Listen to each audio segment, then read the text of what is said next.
Good evening. My name is Sherry Grogan, president of Rural Leavenworth, Inc. And tonight's program is about economic development in Leavenworth County. We have two speakers. The first is Lisa Haacke with the Leavenworth County Development Corporation, and David Vodarick, owner of BV Contracting Solutions. We're going to have an informal discussion about the economic development. I'm going to turn it over to Lisa first. Thank you, Sherry, and thank you, Rural Leavenworth, Inc., for having me here. I appreciate you taking the time to have me come out and listen to my discussion. What I'd like to do is share my screen. I just have a few slides. Sorry, I'm still new at the sharing. We usually have our Mary in our office do this part, so I'm not as practiced at this. Are you all seeing my screen? Yes. Okay, thank you. All right, let's get back on here. There we go. Okay, so as I said, I'm Lisa Haacke. I'm the executive director at Leavenworth County Development Corporation. I have been with the LCDC for short about almost 6 years. In the first 5 years, I was the economic development coordinator, and I just moved into the director position in May of 2022. Still got a lot of learning to do, and I'm excited about the future. As I said, I live in the county. I'm just about 8 miles north of Tonganoxie, near Jarbelo. I too appreciate the mix that Leavenworth County offers, including that rural part. I enjoy living there. Leavenworth County Development Corporation is an economic development organization. Okay, hold on. Sorry about that. So I figured to push next, I just push enter, but it goes to that's great. I think I'm just going to go through the slides like this. I'll just bring up the next slide. Okay. So our mission is to facilitate jobs and capital investment in Leavenworth County through business attraction and business retention. What we don't do, we don't have any authority over zoning, land use, building permits. That's the job of the cities and the county. Let's see. Our structure, we're a 501c6 nonprofit. We're a public-private organization. We're guided by bylaws and led by an executive committee. And the executive committee has 5 members. We're governed by a board of directors, and they consist of 25 members. And we're run by a staff of 3. We just have myself, an assistant director, and an office manager. Our funding comes, as I said, from both public and private entities. The first is the Port Authority, the Leavenworth County Port Authority. And just so you know, they are funded by Leavenworth County. So they provide most of our funding. And then the cities of Leavenworth, Lansing, Basehor, and Tonganoxie. And we have a formula that helps us determine what we ask every year from those cities. And it takes into account property valuation and population. And then we have private investors, and those are entities that are interested in the economic development of Leavenworth County. And then we do also make some money through events and sponsorships. These are our functions. Is there a little, let me see if I can, something's in the middle of my screen. I don't know if you're seeing that. I'm going to move it out of the way. So our functions, I, as the director, am responsible for the operations and for business attraction. I'll talk about that in just a minute. And then our assistant director, Diana Dodd, she's in the picture up there in the right corner on the left. And she is responsible for our business retention and expansion program. We'll talk about that in a minute too. And then our office manager, who's on the right, she's Mary Mack, and she's actually been with LCDC longer than any of us. And so she kind of pays the bills and keeps us running. All right, let's go to the next one. So as I said, I am responsible for business attraction, and we do that through many ways. Marketing is the main thing that we do. We're the marketing arm of the county. We are focusing our efforts to market to a specific target market. Those are typically developers in Kansas City as well as nationally, and to site selectors. Site selectors are those hired by companies to find the next location for them to locate. I also respond to what are called requests for information. These are RFIs. These are inquiries that are coming from generally our regional economic development organization, which is Kansas City Area Development Council, or KCADC, or the Kansas Department of Commerce. Sometimes these come in directly from the companies, but mostly they're from those two entities.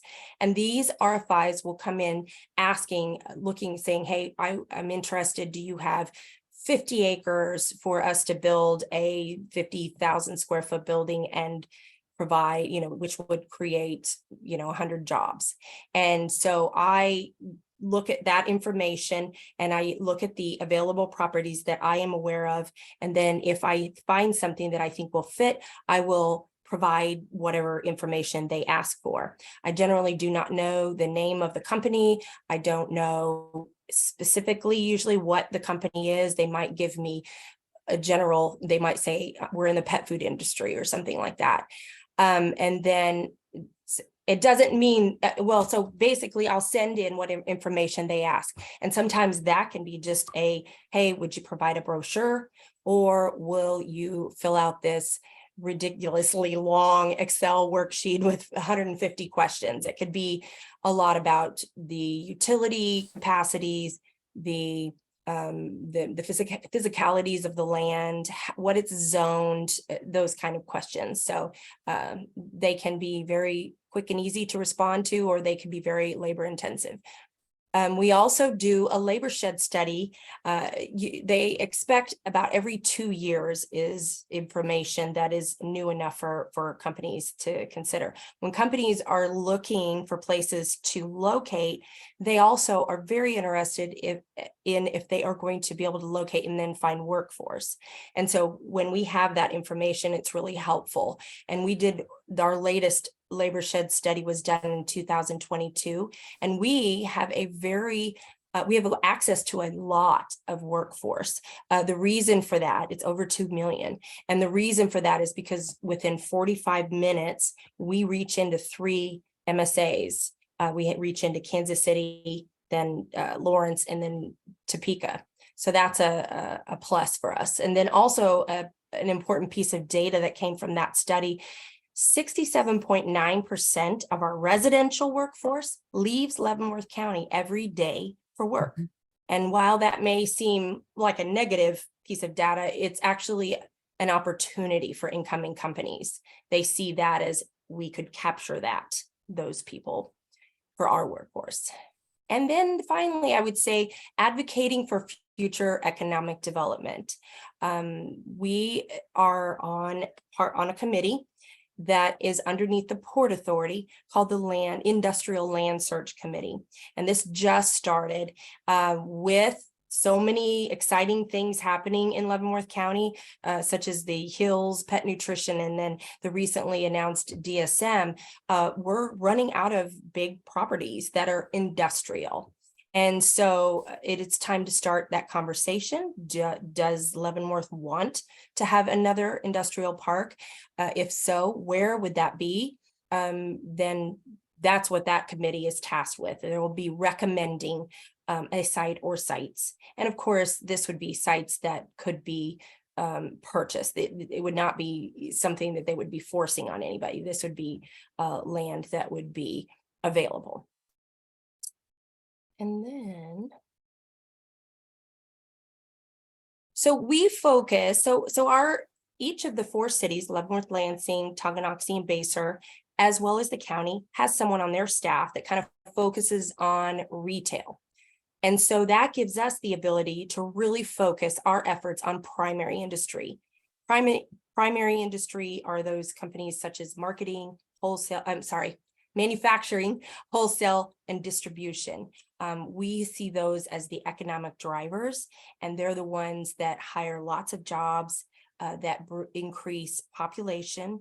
They bring ancillary companies, for instance, Hill's Pet Nutrition. Once they came, there's been interest in the Tonganoxie Business Park from companies that supply to Hill's, such as DSM, the newly announced company. They supply ingredients to Hill's Pet Food as well as to other companies nationwide. So that's why we focus on the primary industry, and also because we're a staff of 3. So, our assistant director, Diana Dodd, she is responsible for the business retention and expansion program. Over 50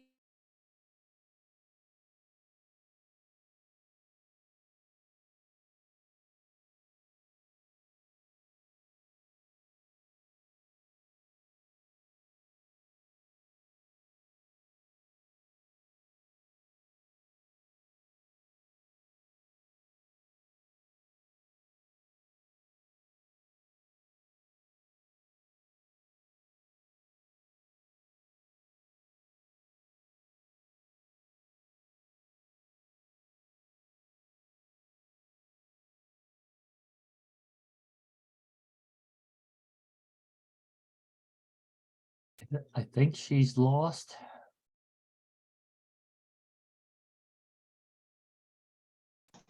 I'm thinking possibly 2. I was hoping that wasn't me. That's why I chimed in.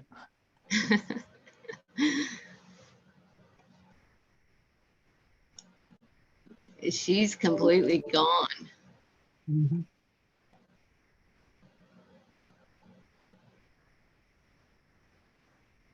Must be that rural internet. Time to get that fiber out there, huh? Yes. So while we wait for Lisa to rejoin us, Dave, how about you Sure. talk a little bit about what you've seen and from a business owner perspective? And I know that you provided some really good comments at one of the planning commission meetings. Oh, it looks like Lisa's back. Okay. so sorry. Go ahead.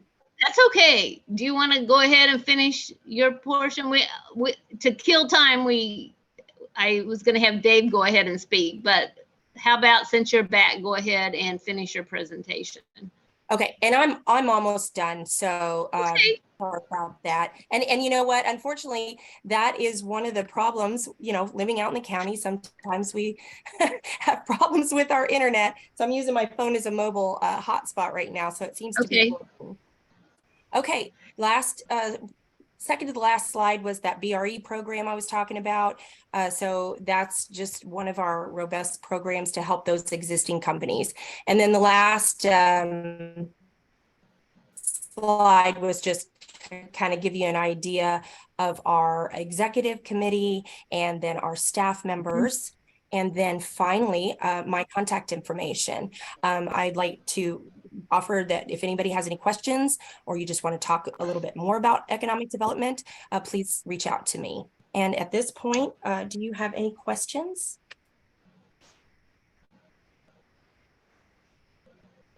Anyone have questions for Lisa? No, but thank you. Thank you. I think I'll hold my questions until after Dave and then maybe circle back around. I mean, I have questions, but they may tie into what Dave has to say, possibly. Sure. So gave my brief introduction earlier. I actually met Sherry at a Leavenworth County Planning Commission meeting when we were discussing, I think that was one of the comprehensive plan nights. You guys heard the background on me. I try to stay relatively active in the county because I feel like I have a vested interest and I like to be the change I want to see. So on my business, we operate all over the Kansas City metro area. So I'm a member of 5 chambers of commerce, 2 economic development councils, And I interact with community leaders at both the county level and at city levels, not only on the Kansas side, but on the Missouri side. So it's given me a pretty wide perspective on how things can be done. And I've been trying to bring a lot of those lessons that I've learned across the metro and try to infuse them into some of the processes that I think need changed or modified. As let's face it, Leavenworth County continues to mature and change. And I know we all may hate change in some ways, but I'm also a firm believer that we can't stop change. But if we can't stop it, the best thing we can do is shape it to what we think is the way to best benefit not only ourselves as individuals, but ourselves as a county. Because the developers aren't going to stop, the builders aren't going to stop. So what we can do is we can shape that through regulation, through zoning, and through a solid public-private partnership where we're all working together for the greater good. And really what sparked this significantly for me was the fact that I bought my house in 2017, and every year my property taxes went up 10 to 15% for the first 5 years that I owned it. So it got me digging into why do my property taxes keep skyrocketing so much, and where's the money going to? And when I started to dig into it, I realized at the time, so I've heard a couple different statistics, but one was that 73% of the tax base in Leavenworth County was residential roofs. And honestly, I went to a Lansing School Board Facilities Commission meeting the other night, and I was also told that 83% of the tax base was residential roofs. And most people agree that a healthy balance is probably a 60 residential, 40% commercial split. And why is that? It's because we can only continue to tax our residential homes so much before we all start to really feel the pain, right? Roads continue to need fixed. County employees' pay continues to go up just like everyone else's is because inflation's coming hot and heavy. And in order to retain quality employees, governments are having to do the same thing that the private sector is, which is raise wages, raise benefits, things like that. So as I started to dig in and I started to sit through planning commission meetings, I noticed there was never any discussion about commercial development at the county level. So, and that's where I started to interact with Sherry as I was concerned about as they redid the annual comprehensive plan review at the planning commission and the county commission level, there was not a single mention of commercial zoning, planning, or development included in the rubber stamp that was the annual planning commission review. And that caused me concern. It caused me concern because we continue to see residential subdivisions and developments getting zoned and planned out in the county, but there's no plan to increase the infrastructure out there. So we keep dumping these things onto normal 2-lane residential roads that are someday going to have to be fixed or improved by me as a taxpayer and you as a taxpayer, because we're not forcing developers to dig into that. I noticed that as we were building subdivisions, they said, well, it would be nice if we had fire hydrants in this subdivision. But because the water system doesn't cover that right now, we're just not going to enforce that, and we're not going to force them to put fire hydrants in. Well, at some point, us as a rural water district are probably going to have to pay for water lines that are of increased size to put fire hydrants into those subdivisions. So I started thinking, well, what do we as a organization, as a county, and as citizens doing to make sure that the standards are being upheld so that someday I don't have to pay for what the developers are getting away with right now? So that's where it sparked a lot of my concerns. The other piece of that is infrastructure improvements. So infrastructure and road transportation, I'm sure many of you have heard that supposedly there's a transportation study in the process that sometimes will be released, whether it was last year, this year, or next year. No one can really seem to tell us when this thing's going to be completed. But as I told a couple of the county commissioners, in layman's terms, I think I can look at the transportation in Leavenworth County and figure out that if it doesn't revolve around I-70, K7, and maybe County Road 1, there's not a much else other than that in road transportation that's going to drive commercial development, right? And it's really down, I hate to say it for those that live in the southern part of the county, but I-70 is the greatest driver of that. And that's why we see development in Tonganoxie right now, is because they've got access to I-70 easily. So some of the other business parks we have anywhere from, I can't remember the last time, maybe 12, 13 stoplights between I-70 and the business development park to get to there. And that's just not conducive to commercial development of any stretch if they involve a lot of trucking. there's been a huge warehouse boom in Kansas City. For those of you that haven't really seen it, I built a lot of warehousing at my last job. And the reason for that is because you can be anywhere in the country in 2 days from Kansas City by truck. So we're seeing more and greater warehousing, distribution centers, things like that coming into the Kansas City metro area. And for those that we're tracking the fact that the Canadian National Rail Company bought Kansas City Southern, they're going to rail directly from Canada and Mexico to Kansas City for distribution out from here. So we have not seen a slowdown in warehousing. In fact, the warehousing slowdown that we were expecting with that development has continued to grow in Kansas City. And yet very little of that has come into Leavenworth County. Part of it is because I don't feel like the county is very easy to do business with. I don't think that we've worked hard to set conditions for the infrastructure and for the road access and the other aspects of that come in.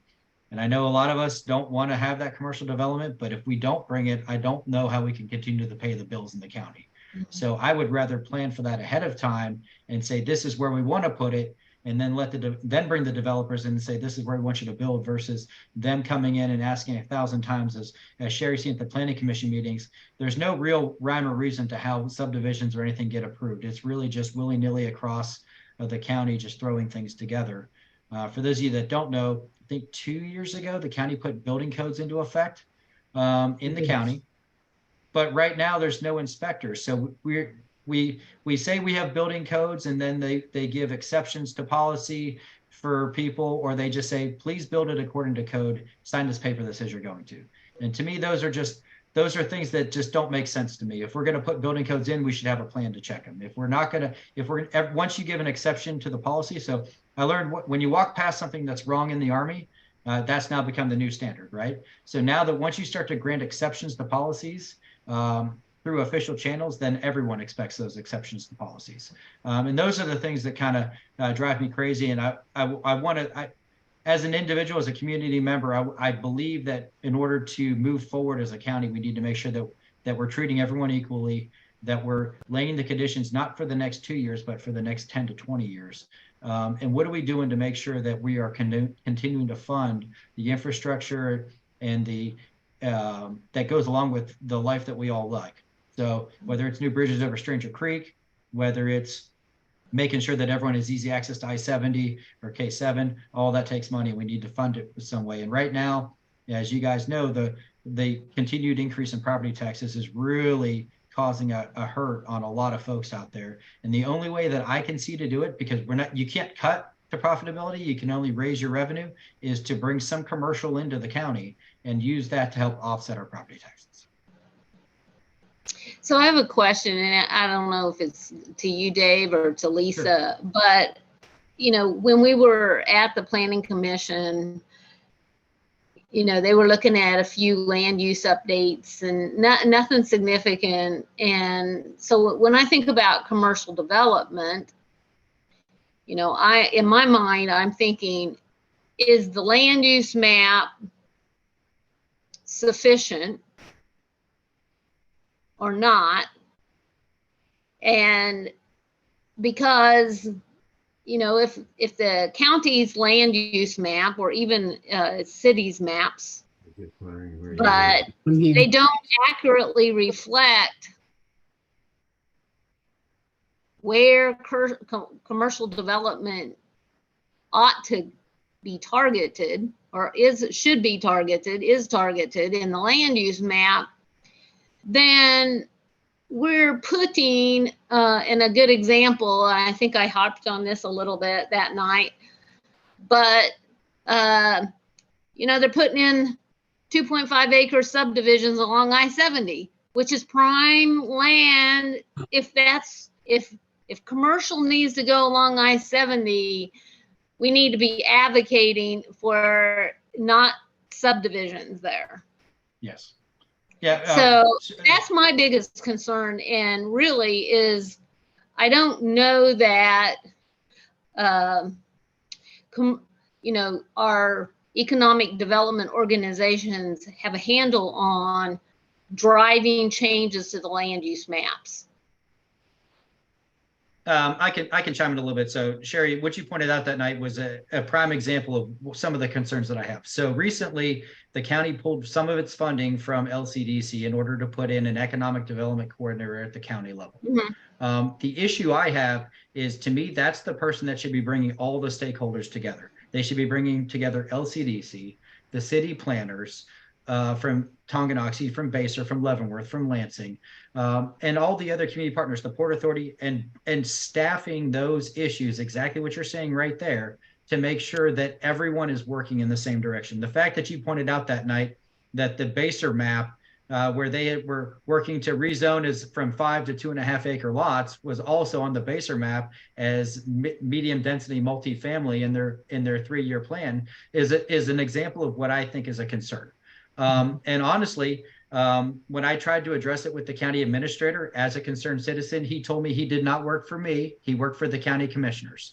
I can't get the county commissioners to discuss economic development with me, most of them. Mike Smith has been open, Mike Steben a little bit. But the concern is, I feel like the county commissioners don't feel enough effort is being put onto them by their constituents to make it an important issue for them. They're the ones that issue the guidance out to the economic development coordinator and the county administrator. And they're the ones that should be leading this charge forward and not sitting around figuring out how to bring some small retail commercial in. They're not looking at, they're thinking too small, if you ask me. Mm-hmm. Jeanette, do you have a question?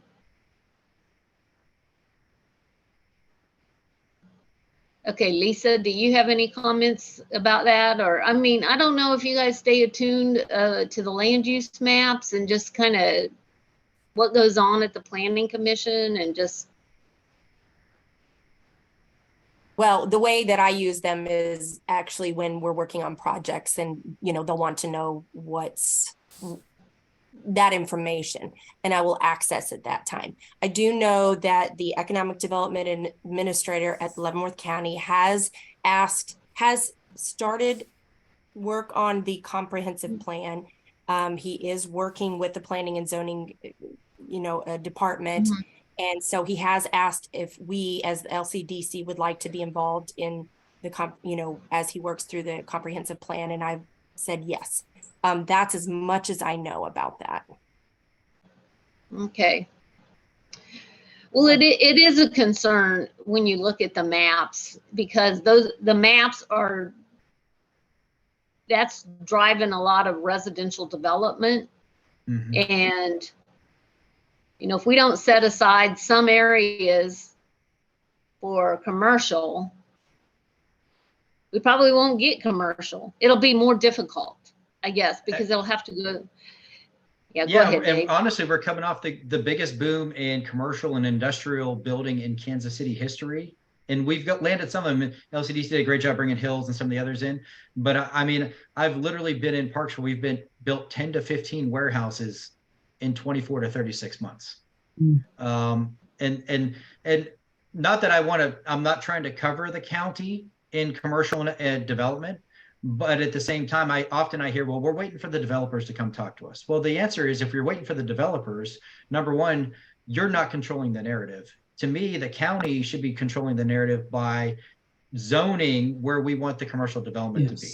Yeah. There's a lot of family farms out there. I understand that. And if someone was going to put commercial development near me, I want to know about it ahead of time. And then I can make the decision, do I want to stay where I'm living, or do I want to move further away?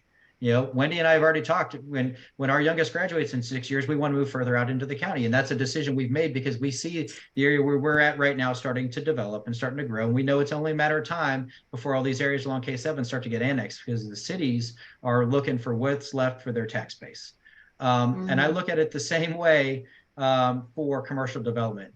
Let's start the planning and the discussion on where we want to zone for commercial and industrial, so that people can make an honest decision on whether or not that goes along with their lifestyle that they like in that area, or so we can have a discussion with the folks in that area about how that's going to affect them at least.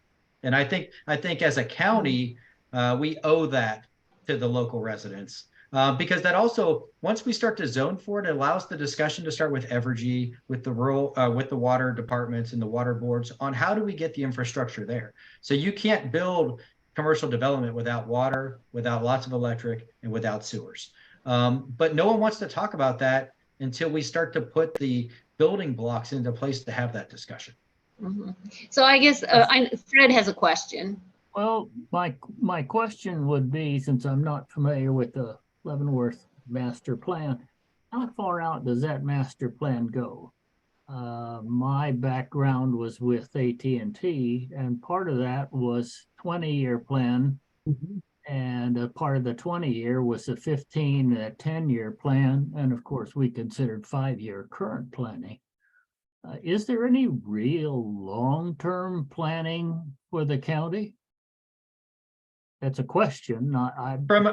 Honestly, from my perspective, from development, no. So when you look at the comprehensive plan map, and correct me if I'm wrong, it says this large swath will be 5-acre development, and this large swath, as we get closer to the cities, is going to be 2.5. And I don't know if the county map has anything below 2.5-acre areas on it. It does. It doesn't. It's been a while since I looked at it, so. Yeah, there are closer to the cities. There are like 3 units per acre, and there's a little bit of one of the points that I brought up when we talked about the land use was just how the basers categorization looks a little different than the counties. Yes. But it is intended to be a long-term plan, but they revisit it annually. But what we've seen is the first year, minimal change, no real changes. A few of the implementation items were modified or added. Land use, they changed a couple things in the floodplain, but nothing that really is pertinent to the topic of economic development. Other than saying the economic development director is going to work on a couple things on the action item list or the implementation list. So, but the point was the land use map, minimal changes, which is what is the guide, is the tool that's being used by the planning and is driving residential development. So if we cluster the county with residential development, we may be short-sighted with the economic development opportunities. And, it is one thing, and Lisa talked about this, large manufacturing versus some more restaurants, right? The one thing I think we're missing the vote on right now, and Sherry, you may have been in the meeting, I asked them to not approve the comprehensive plan and to go back into staffing, because at the time we had just broken ground for the battery plant in DeSoto. So here we have the largest economic driver in Kansas history going in right across the border from us. And the county has, up to this point, from what everything I've seen, and I've missed a meeting or two lately because of work, have not seen anything driving the suppliers, the nicer, let's call it mid-level multifamily residential that's going to provide the nice worker housing that's going to bring in.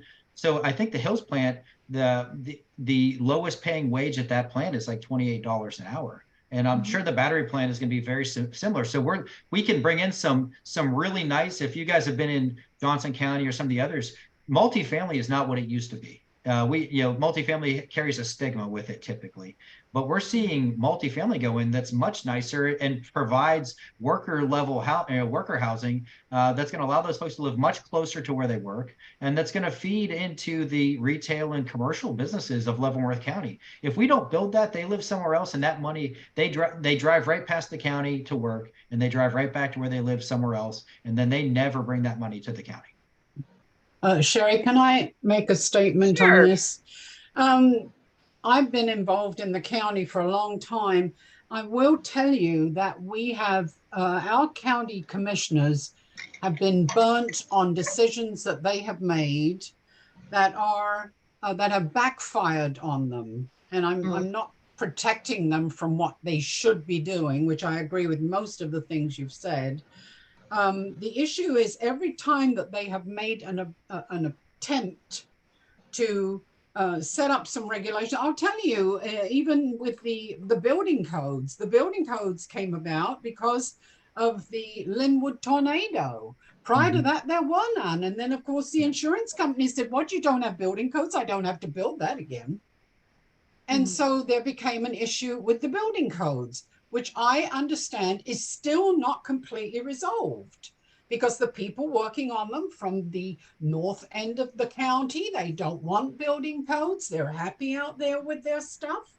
And so we end up with that. And then about 7, maybe 10 years ago, the county commissioners said to the cities, all right, I want you to decide what areas around within so many miles, what areas you're going to develop in the future. This was not a takeover or anything like that. It was purely, please tell us where you would like your information, give us the information on where you plan on potentially building in the future. Well, the mayor at the time in Besa did just that, and he absolutely got knocked off his feet.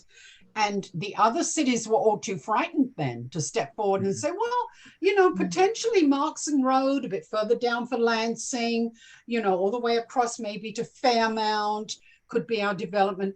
Nobody did any of that. And every time on the planning commission, the county planning commission, we had something that came up within that quote unquote area. The planning commission was notified the cities, and they never got any proper feedback from the cities on what they should be doing. Do you think this is a good idea? Should we actually approve this in that area? That's your, your future designated areas. No feedback. So, I mean, I'm not protecting them. And actually what you're saying there is completely correct. We have got to have much better planning than we do now. But they have got themselves in trouble. And that's why they're really not interested in talking about it anymore. Well, I was going to point out too, I mean, the probably one of the more detailed areas on the land use map is the County Road 1 corridor, which, about 9,000 acres. And they did specifically go in and map out residential and light, well, they call it light. It's really more of a medium industrial, commercial, mixed use. All of those areas are mapped out along the County Road 1 corridor. But Dave, to your point, I could never get any sort of feedback or direction on what discussion infrastructure was in that role. And so, in terms of roads, in terms of water, in terms of electrical, none of that is available out here. A lot of people are still on well water. And it feels like even when they do go and plan specifically in these areas, they're doing it piecemeal in terms of what needs to be done to bring those plans to fruition. And so I don't know, this actually it's not really a complaint. I actually am curious, maybe Lisa knows, how have some of these plans of infrastructure, when potential companies, when you get the RFIs, how important is infrastructure when they consider some of these places, and what sort of discussions then follow on about how to provide that to attract some of these larger commercial clients or companies? It's definitely a concern when those RFIs come through. That is one of the first things. Once I find out that the community is on board with, following through with this potential project, then my next step is to reach out to those. Sometimes they can revenue justify it depending on what the company might be spending for that project, but it definitely can kill a project easily if it can't be provided. Thanks. And from my perspective, that's where the county and having a public-private discussion with the utilities, with the county and with developers. What are the developers looking for, and how do we bring that? And maybe we can't get there 100% right now, but maybe we can lay the plans in. So when they come in to look, if we say we're going to zone this 150 or 200,000 or maybe 2,000 acres for commercial and industrial. And Evergy says, yeah, we can support that, and it's going to take this, so that the numbers are there. Or, you know, if without the planning, it's really hard to get folks interested, because developers, I mean, I know everyone wants to shoot all the developers, and I want to shoot a few myself, but at the same time, they have to make money. If there's no money to be made, then nothing's going to happen. And I think oftentimes folks working in local governments, because they're used to working in a government organization that's not a profit-driven organization, they don't understand necessarily why that money is important, and why people don't want to invest for the good of things. When, as much as we love that, it's got to make money, otherwise it never happens. Steve has his hand up. Steve, go. Okay, can you hear me? Yes. Yes, sir. Okay, two things. First of all, it's talking about I-70 is all good, is okay. There are two bridges over the Caw. One leads to DeSoto. The other one is towards Eudora. The neighborhoods on those bridges do not support any kind of commercial development, because I don't know if you've ever driven over either one of those bridges. The streets in DeSoto are, I mean, 83 is not too bad, but you got to go through a lot of stuff to get to 83. So if you're going to do, if the commissioners are going to do anything, they probably need to do something about a bridge over the Caw that connects to I-70, because without that, 2024 is the only way around that. And I live in Tonganoxie, and I don't like that. The other thing, I don't know if everybody sees that there, and there's probably not too much of a concern. When I moved to Tonganoxie about 23 years ago, there were 3 butcher shops. This is one of the best bow hunting areas in the state of Kansas. Is anybody talking about trying to get somebody other than Steve's in DeSoto or Shorty's up in, come on, Steve, up in Jarbelo, to process all the deer that all the hunters that are coming in from around the state and the Johnson County, et cetera, that they're going to shoot? I'll turn off now. In the activity that I've seen, I am not getting any inquiries from butchers that I know about. And that might be more along the line for Tom Cole, since you focused on manufacturing and Arthur. Absolutely. My answer to that, Steve, was I learned to butcher myself, actually, because when I needed to put something in, I couldn't find anyone that would take them at the time. So, So the bridge thing I think is important. I'm sorry, Sherry. On the Missouri side, the state just authorized them to widen I-70 the entire way across the state. So the state coffers are really flush right now with money, and they've decided now's the time for them to widen I-70 to 3 lanes in each direction across the entire state of Missouri, from St. Louis all the way into Blue Springs. So I guess when I look at it, if we can justify a project like that bridge or a bridge improvement based on economic development, based on zoning and planning, and showing that there's a return on that, there's oftentimes money to be found in that. But no one wants to build a bridge to nowhere, and no one wants to give you the money based on a whim, is kind of how I've seen it in the past. So I agree with you. There needs to be better crossing points across the Caw, but it's hard to justify that if we can't lay out why that is important and how it benefits not just the local county, but the state. I would add to the transportation study. What it's meant to do is to take all of these different projects that everybody would like to improve or create in Leavenworth County and prioritize them. And the reason for that is we're being told over and over by those that have the funding that if you don't get your entire county, all your communities on board with the same idea, then we're not going to be interested in helping you with funding. So I think that's the main reason for this transportation study, is to identify or prioritize which ones would have the most impact. And then as a united community, go forth and ask for funding for that.